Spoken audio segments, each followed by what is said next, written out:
প্রধান উপদেষ্টা ডক্টর মোহাম্মদ ইউনূস বলেছেন, ভোটে শান্তি শৃঙ্খলা বজায় রাখতে পারবে সেরকম যোদ্ধাদেরই বেছে নেওয়া হবে।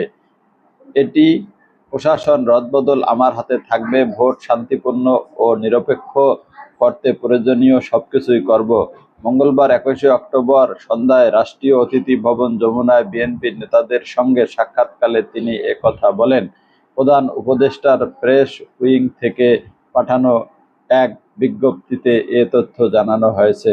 প্রধান উপদেষ্টা বিএনপির নেতাদের জানান, জনপ্রশাসন মন্ত্রণালয়ের দায়িত্বপ্রাপ্ত উপদেষ্টা হিসেবে নির্বাচনের আগে প্রশাসনের যাবতীয় রদবদল সরাসরি তার তত্ত্বাবধানে হবে।